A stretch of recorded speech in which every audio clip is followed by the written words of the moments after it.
Hi friends, welcome to YouTube channel BKT class में आपका स्वागत है। आज हम लोग कृषि का जो है हम लोग टॉप 20 क्वेश्चंस डिस्कस करेंगे।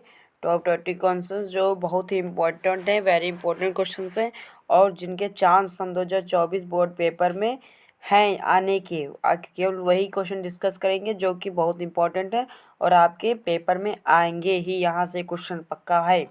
ठीक है, चलिए वीडियो को स्टार्ट करते हैं आपका ज़्यादा समय न लेते हुए। हम लोगों का पहला जो क्वेश्चन है, मृदा नाप नमी माप की इकाई है, यानी कि जो मृदा में नमी कैसे मापते हैं, उसमें कौन से किससे नापते हैं, पीएच से नापते हैं, सेंटीग्रेड से नापते हैं, क्यूसेक सेंटीमीटर में नापते हैं, पीएफ से नापते हैं, पीएफ से नापते हैं। इसका जो डी ऑप्शन एकदम राइट हो जाएगा, पीएफ से मापते हैं। चलिए दूसरा क्वेश्चन है हम लोगों का, मृदा में पाइराइट के उपयोग का क्या उद्देश्य है, यानी कि जो मृदा में पाइराइट है इसका जो क्या उद्देश्य होता है, किस लिए हम लोग डालते हैं मृदा में, भूमि में किस लिए डालते हैं। अम्लीय मृदा के सुधार के लिए, क्षारीय मृदा के सुधार के लिए, भूक्षरण का नियंत्रण हो इसके लिए, या भूमि की नमी का संरक्षण किसके लिए करते हैं। चलिए, मृदा का जो पाइराइट होते हैं हम लोगों का, ये इसका जो उपयोग होता है हम लोगों का क्षारीय मृदा के सुधार में हम लोग उपयोग करते हैं। और दूसरा क्वेश्चन है, 7 से कम पीएच मान वाली मृदा कहलाती है। चलिए, क्षारीय मृदा कहलाती है, उदासीन कहलाती है, अम्लीय कहलाती है, या चिकनी मृदा कहलाती है। ये जो होती है हम लोगों की अम्लीय मृदा कहलाती है। ठीक है, अम्लीय मृदा का पीएच मान होता है, देखिए कितना मस्त क्वेश्चन। अभी देखिए यहाँ पे 7 से जो कम होती है उसको क्या कहते हैं। अब अम्लीय का पीएच मान क्या होता है, चलिए इसका जो अम्लीय मृदा का जो पीएच मान होता है हम लोगों का, ये इंपॉर्टेंट क्वेश्चन है आपका, 23 और 10 सन 2010 में आया हुआ क्वेश्चन है। अम्लीय मृदा का पीएच मान होता है, अम्लीय मृदा जो होती है इसका जो पीएच मान हम लोगों का होता है वो होता है 7 से कम। 7 से कम वाली मृदा को हम लोग अम्लीय मृदा कहते हैं। हम लोगों का अब क्वेश्चन है, उदासीन भूमि का पीएच मान होता है 7 से कम, 7 से अधिक, केवल 7, 8.5 से अधिक। इसका जो राइट आंसर हो जाएगा वो हो जाएगा हम लोगों का केवल 7। जो जिसका पीएच मान केवल 7 होता है उसी को हम लोग उदासीन भूमि कहते हैं। ठीक है, अगर कम हो जाएगी तो अम्लीय हो जाएगी, ज़्यादा हो जाएगी तो क्षारीय हो जाएगी।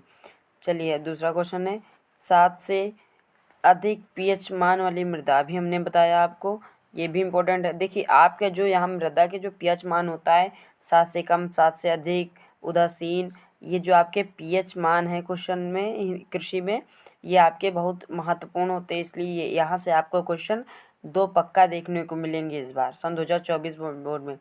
ये 100% आपको यहाँ से 2 क्वेश्चन देखने को मिलेंगे केवल पीएच वाले में मान वाले से। ठीक है, चलिए 7 से अधिक पीएच मान वाली जो मृदा होती है कहलाती है 7 से अधिक।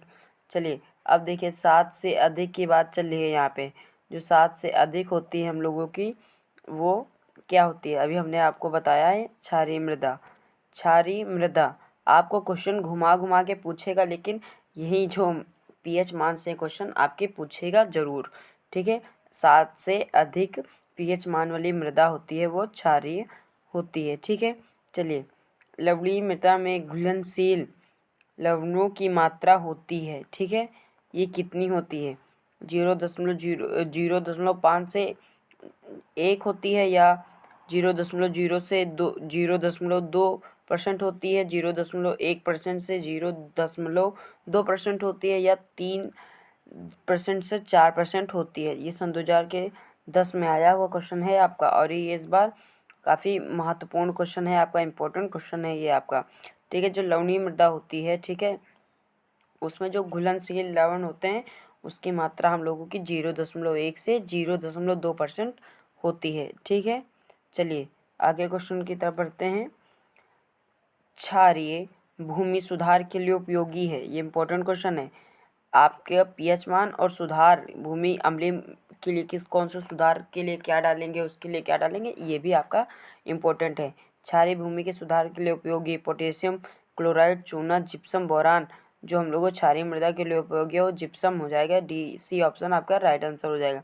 चलिए दूसरे क्वेश्चन की तरफ बढ़ते हैं। क्षरण अवरोधी फसल है, क्षरण अवरोधी फसल है, यानी कि जो क्षरण को रोकती हो, मृदा का जो क्षरण हो रहा है उसे रोकती हो। मक्का, बाजरा, उड़द, मूंग, कपास।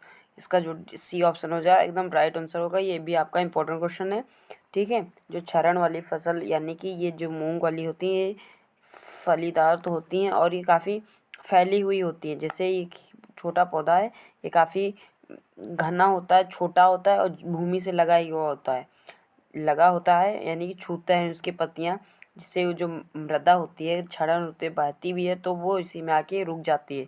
आपकी मृदा खेत से बाहर नहीं जाती है, ठीक है। चलिए, भूमि संरक्षण यानी कि भूमि बचाव के लिए क्या करना चाहिए। खेत की मेड़बंदी करनी चाहिए, वृक्षारोपण करना चाहिए, भूमि को ढकने वाली फसलें बोनी चाहिए, उपयुक्त सभी उपाय अपनाने चाहिए। जो आपका डी होगा एकदम राइट आंसर होगा, ठीक है। भूमि संरक्षण के लिए देखिए, भूमि जिससे हम लोगों की बच रही हो, खेत में अगर हम लोग जैसे ये खेत है यहाँ पे इसके बाहर अगर अपनी मेड़बंदी कर देंगे जिससे भूमि तो जाएगी नहीं, यानी कि हम लोगों की जो मृदा होगी वो बहेगी नहीं। बरसात समय अगर पेड़ लगा दे हम लोगों के सीतापुर और लखनऊ एरिया में जो किसान होते हैं वो खेत के बाहर हमने जो देखा है वो बता रहा हूँ मैं, ठीक है। और जहाँ ज़्यादातर किसान यही करते हैं, लिप्टिस के पौधे लगा देते हैं, ठीक है। और वो जब बड़े हो जाते हैं उनको काट के बेच देते हैं, उनसे एक प्रकार से उन्हें पेड़ बेच के भी लाभ मिलता है और दूसरे पेड़ रख देते हैं। इनसे आपकी भूमि भी संरक्षित हो जाती है और आपको पैसे भी मिल जाते हैं, ठीक है। चलिए, और भूमि को ढकने वाली फसलें जैसे हमने उर्द मूंग बताई, ये भी इम्पोर्टेंट है, ठीक है। ये ढक लेते हैं जिससे नहीं होगा, यानी कि डी ऑप्शन हम लोगों का राइट हो गया है, ठीक है। चलिए, अब हम लोगों का दूसरा क्वेश्चन है, उत्तर प्रदेश में सिंचाई का पुराना सस्ता साधन है। उत्तर प्रदेश में सिंचाई का साधन है, इस इम्पोर्टेंट क्वेश्चन है आपका। 7, 8, 16 सभी मॉडल पेपर में आया है, 22 में भी आया है और ये हो सकता है 24 में आएगा ही, ठीक है। बहुत इंपॉर्टेंट क्वेश्चन है आपका। चलिए, तालाब, कुआं, नहर, नलकूप यानी हैंडपम्प, ठीक है। इसका जो राइट आंसर होगा हम लोगों का बी होगा, कुआं, ठीक है। आप कहेंगे नहर, नहीं ऐसा नहीं है, सबसे जो सस्ता और पुराना है वो कुआं है, ठीक है। नहर हम लोगों का नहीं होगा। रेतीली भूमि जो है हम लोगों की, रेतीली भूमि में सिंचाई किस विधि का प्रयोग करना चाहिए, यानी जो रेतीली भूमि जहाँ पे होती है वहाँ पे किस सिंचाई का उपयोग करना चाहिए। क्यारी विधि का, बेसिन विधि का, तोड़ विधि का, छिड़काव विधि का। जो रेतीली भूमि पे हम लोगों का छिड़काव विधि का उपयोग करना चाहिए। हम लोगों का आया है क्वेश्चन, यूरिया में नाइट्रोजन की प्रतिशत मात्रा होती है, प्रतिशत होता है, प्रतिशत मात्रा होती है, यानी कि यूरिया में कितने % नाइट्रोजन होता है, ठीक है। चलिए ऑप्शन देखते हैं हम लोगों को, 20.6%, 46%, 25%, 18%, ठीक है। यूरिया में जो नाइट्रोजन होता है हम लोगों का 46% होता है।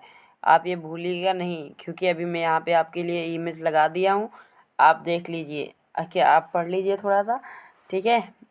समझ में आ गया होगा, भूलेंगे नहीं आप, ठीक। अब हम लोगों का अगला क्वेश्चन है, डाई अमोनियम फास्फेट यानी DAP, डाई अमोनियम फास्फेट, ये पी है। डाई अमोनियम फास्फेट में नाइट्रोजन की प्रतिशत होता है, इंपॉर्टेंट क्वेश्चन है आपका, 22 और 19 को में आया हुआ है। 18%, 20%, 14%, 32%। इसका जो ए होगा एकदम राइट होगा 18%। अगला क्वेश्चन, पोटेशियम सल्फेट में पोटास की मात्रा, पोटेशियम सल्फेट में पोटास की मात्रा, पोटास का क्या, ये पोटेस जो होता है हम लोगों को फल की चमक वगैरह बढ़ाता है, ठीक है, चमक बढ़ाता है।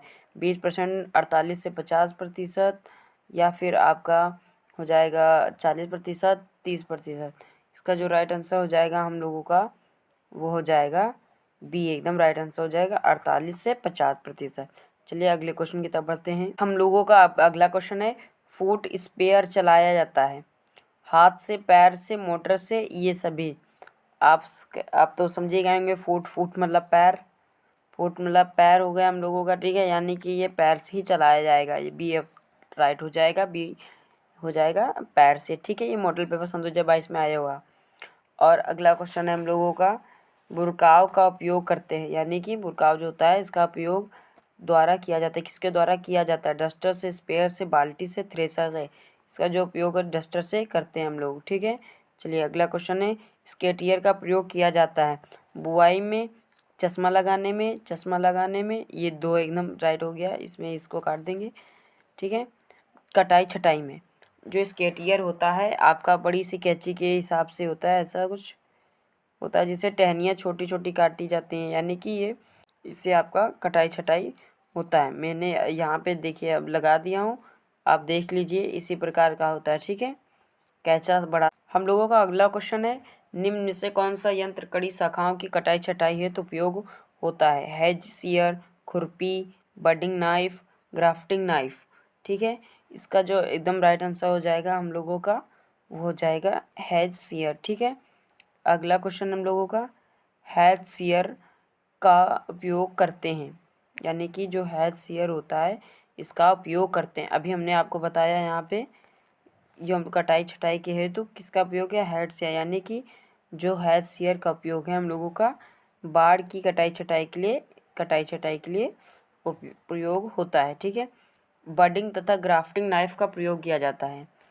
ठीक है, ये वेरी इंपॉर्टेंट 8 के क्वेश्चन में सन 2008 के बोर्ड में आया है। ठीक है, और 23 में भी आया है, वहाँ पे बडिंग तथा ग्राफ्टिंग नाइफ का प्रयोग किया जाता है।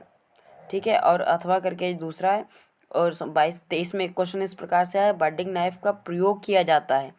ठीक है, इसका जो राइट आंसर हो जाएगा हम लोगों का चश्मा लगाने में। ठीक है, किसमें? चश्मा लगाने में। और आखिरी हम लोगों का आज का क्वेश्चन है, थ्रेसर का उपयोग किया जाता है। ये भी बहुत इंपॉर्टेंट क्वेश्चन है आपका। ठीक है, जो इसका उपयोग होता है थ्रेसर का, इसका उपयोग किस में होता है? चलिए, इसका उपयोग मड़ाई के लिए होता है। आप लोग गांव के बच्चे जो होंगे उनको पता होगा थ्रेसर। यहाँ पे मैं थ्रेसर का पिक लगा दिया हूँ, आप देख लीजिए। चलिए मिलते हैं नेक्स्ट वीडियो में, तब तक के लिए जय हिंद जय भारत।